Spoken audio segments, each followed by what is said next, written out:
What's up, guys? We're back here on TommyBoxing, and today we are going to be giving my prediction and going over Misfits Mania, Andrew Tate and Chase Demoor, the Cobra versus the GOAT, the top G versus Love Island's favorite person ever. I don't even know if that's true. Nonetheless, this is a huge event, mainly because we're finally seeing Andrew Tate in the crossover scene. He's finally fighting after whatever you think of him, after all the years of him being online and being controversial, and just being a huge figurehead. He's a huge name. Whether you like him or not, you cannot deny that fact. He was the most Googled man at one point. Him getting in this scene, him even saying he's going to fight multiple times, so it's not a one and done type of thing. So I'm very excited. But this fight, people have been giving Andrew all the praise in the world of, yeah, he's going to win. Obviously, Chase is washed and blah, blah, blah. A lot of people have been underestimating Chase, and I'm here to give Chase his credit. He has a lot more skill than people give him credit for. I will not give my prediction till the end of the video, but I want to go over some footage. Let's look at Andrew Tate on how he boxes, and then we're also going to look at Chase Demoor's recent performances, kind of compare and contrast, and I want to show you guys on what I've seen from both fighters and why I think this person's going to win. But before we do that, do me a favor, guys. Go ahead and subscribe. Stay in the loop because I love making these videos, and we got 3 videos in 1 week because obviously this is a huge fight week for all fight fans. I had to get these videos out. So this one, I believe he is sparring I've seen this video in full length. He is sparring a proper boxer, and it was a hard spar. Just let it go. Don't hold anything back. So let's take a look at that, and I want to kind of show you guys on the holes and what Andrew does great.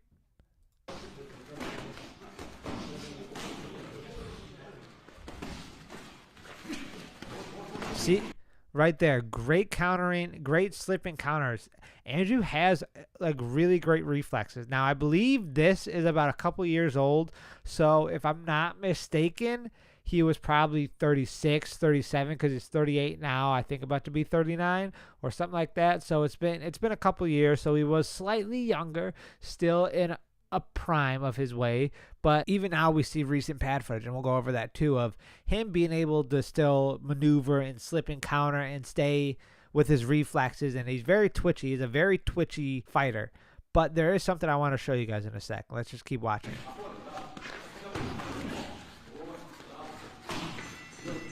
There we go. Okay, so the round ended. Let's rewind a bit right here. This is what I don't like from Andrew. So he leaves, his hands are like very, very low at all times because he comes from a kickboxing background. He's a very decorated kickboxing champion. He fought for a very long time. That's what he did for a living prior to, the whole social media stuff and blah, blah, blah. So this is a habit that is probably not going to be fixed. Not fully, at least, because there is a pad footage I want to find and I want to go through to show you guys. You see this? He always leaves his chin really high in the air, but that comes from that kickboxing background. Like if we just probably skipped anything. Yeah, look at hands super low right here. And I'll even skip through. Yeah, he's still moving. Torso, chin out, like that is up for the grabs, and I believe he even gets caught a couple times right here. Yeah, see, look at bam, bam. Okay, I don't want to hear that. There we go, right there. Like that gets caught, and the guy's a little shorter. He right on the chin, and bam, gets clipped right there. And that guy is probably roughly the same weight. Probably not, honestly, but he's probably like 180. Probably 190, if that, maybe. He just looks like a very dense person. I'm going to go with 180. But he gets clipped because Andrew always has his chin high and his hands low. That comes from the kickboxing background, and that's going to be his biggest downfall, is that non-defense, relying on his reflexes and his jitteriness and his slip counters, and I'm not a very big fan of that because as we know, guys, Chase's biggest and honestly only good punch is his two. Once he sits down on it, it takes him forever. I don't understand why every fight it takes him forever to realize he has to sit down on it, but once he does, game over for anyone. The bladed stance is one thing, but at least the shoulder's high. If you see in his Philly shell, the shoulder's a little higher. So I'm good with that because I've seen a lot of people do the Philly shell and they're allergic to putting their shoulder up. So it's like this. Let's take a look. Bam, bam, bam. Great counters. But see, look at he does that a lot. When he starts engaging, he starts to square up. Sweep, gets squared up. He's like, I'm going to go for the kill. But look at all that openness. His body's open. He just sees red and everything's open. His feet are a little more misplaced. So if Chase even just throws a jab, or it doesn't even have to be a good shot. He shoots anything, because I believe this guy does. Yeah, I guess maybe not. But if Chase lands like a straight or even pushes him, it's game over. Because that guy, if he threw a 2 just straight, it would have stumbled Andrew, truthfully, and he would have been able to reset him and get his opening. So yeah, that's one clip right there. I don't want to focus too much on one clip. There's another one I want to show you guys. So here we go. We have another clip right here.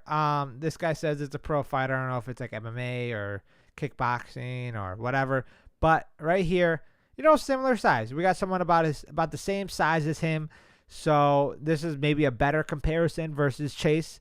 Granted, Chase is taller than Andrew and bigger, but this is a better-ish comparison just to see size-wise. So let's take a look. Great counter, slip counter, but he'll get in trouble with that.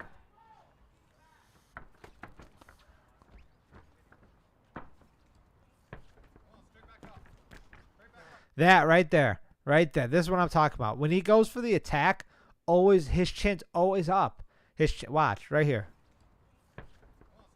Bam. Throws that hook and his chin is up.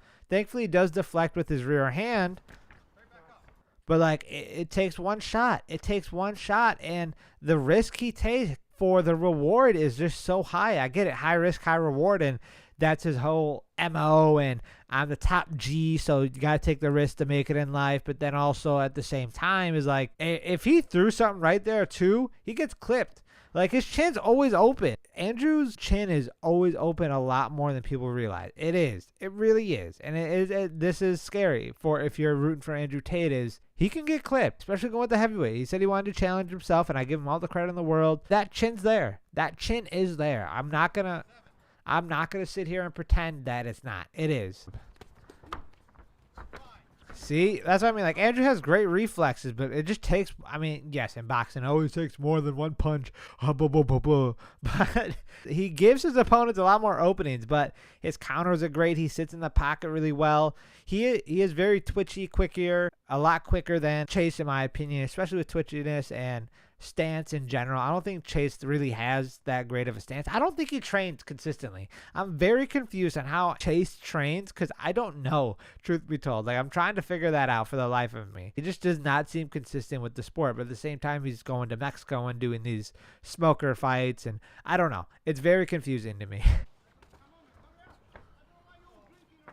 See, he's got good movement right there. He doesn't back all the way up, but he stays like in the zone, out of the danger zone, but just enough to where he can come back with something. All right, I mean, that's all I really want to see on that. I really want to get to this pad footage of you guys. This isn't the exact mitt work I wanted to see, but this looks actually very, very recent, even more of the stuff I saw.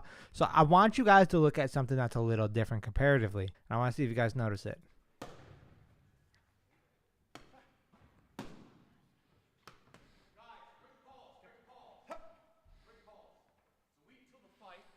Okay. I'm not watching a skit here. God damn it, I forgot this is part of it. If you guys saw that, let me go back here a little bit. Let me actually go back to full. Let me go back. Watch his hands again.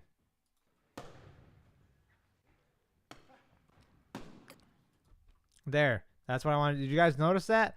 His hands have changed a lot more. His defense has changed a lot more. Excuse me. Look at that. Bam. Look at that. See? Right there. Let me slow it down. You guys saw it. Bam, right there. Look at that. When he shoots that 2, his lead goes right back up. Before, he was not as tight, not as higher up, because he was so used to that. So he's been training that out of his system the best he can. It looks better, I will say that. But he starts like this. And granted, it's pad work, so I've done this before in my experience, to where, you know, I'm just loose, I'm shooting shots, and it looks like they're just actually shooting for a skit, so it's not even that serious. Based off that, like, he has changed up a bit. All right, here we go. This is the pad work I was talking about. This showed a lot more of where Andrew's at. So let's take a look. See that? This is it right there. He's trying. Look at that. Look at that. Right. Bam. Okay. Sorry. I keep talking. Let me just shut up. Right here.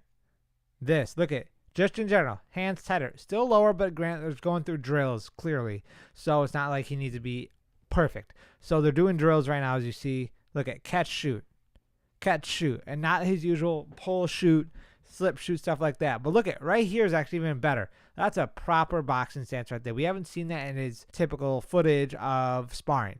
Been a lot more looser, and I think we're going to see a version of this, but we're also going to see a version of that, him being very loose. I don't think we're going to get a full boxer Andrew Tate, but I also don't think we're going to see what we saw prior. I think his defense is going to be a little more sound, a little more sharpened, to where it is going to be better for boxing.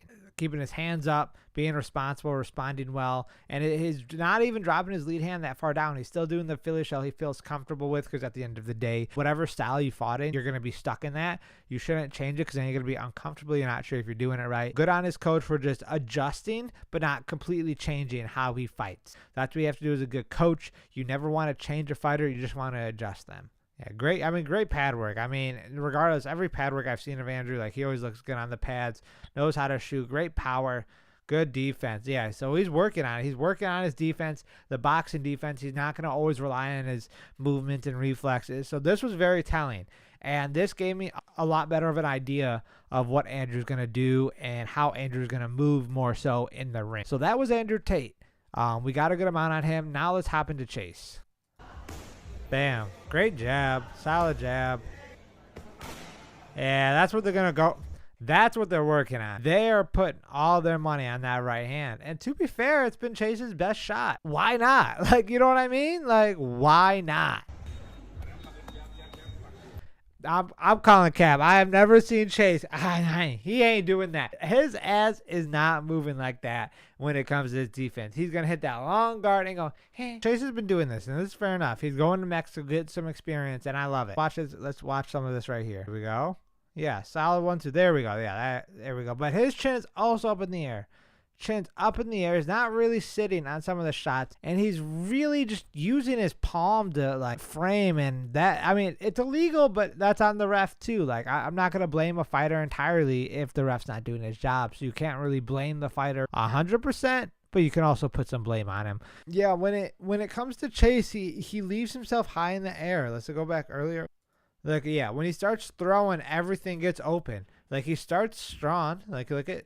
We see in that initial clip, you know, his hands are up, everything's in the right spot, feinting, moving, stuff like that. And then ready, bam, everything just goes out the window. It goes for the attack. Everything's wide open. Hands are down, going crazy. Granted, this guy's not giving much, so who cares about defense at that point? If that guy's just sitting there like this, I'm good, thank you, sir. And Andrew's not going to be like these Mexican dudes. He ain't going to be one of these smokers who's just going to sit there, lay back, and have a good time with it. That's what I think. Chase, he is an okay boxer. He's kind of like the crossover version of Deontay Wilder. Fundamentals are just okay, but for whatever reason, he has godlike power in his right hand. He just lands it, and it's game over. That's the best comparison I could say. Now we're going to take a look at Chase Demoor versus Tank Tolman. This was earlier this year.